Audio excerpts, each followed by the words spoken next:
अथ तन्त्रोक्तं रात्रिसूक्तम्।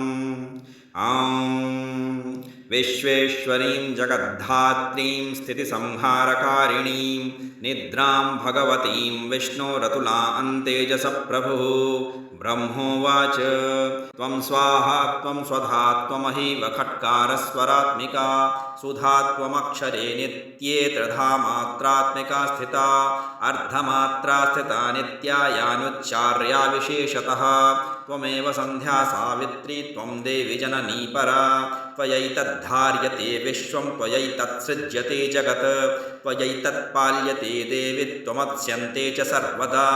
विसृष्टौ सृष्टिरूपा त्वं स्थितिरूपा च पालने तथा संहृतिरूपान्ते जगतोऽस्य जगन्मये महाविद्या महामाया महामेधा महास्मृतिः महामोहा च भवति महादेवी महासुरी प्रकृतिस्त्वञ्च सर्वस्य गुणत्रयविभाविनी कालरात्रिर्महारात्रिर्मोहरात्रिश्च दारुणा त्वं श्रीस्त्वमेश्वरी त्वं ह्रीस्त्वं बुद्धिर्बोधलक्षणा लज्जा पुष्टिस्तथा तुष्टिस्त्वं शान्तिक्षान्तिरेव च खड्गिनी शूलिनी घोरा गदिनी चक्रिणी तथा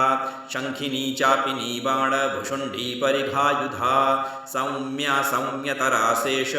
सौम्येभ्यस्त्वति सुन्दरी परापराणां परमा त्वमेव परमेश्वरी यच्च किञ्चित् क्वचिद्वस्तु सतसद्वाखिलात्मिके तस्य सर्वस्य या शक्तिः सा त्वं किं स्तूयसे तदा यया त्वया जगत्सृष्टा जगत्पात्यत्तियो जगत् स्वपि निद्रावशन्नीतः कस्त्वां स्तोतुमिहेश्वरः विष्णुश्चरीरग्रहणमहमीशान एव च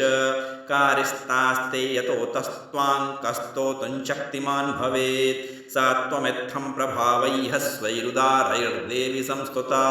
मोहयैतौ दुराधर्षा वसुरौ मधुकैटभौ प्रबोधञ्च जगत्स्वामी नीयतामच्युतो लघु बोधश्च क्रियतामस्य हन्तुमेतौ महासुरौ। ॐ श्रीदुर्गार्पणमस्तु। ॐ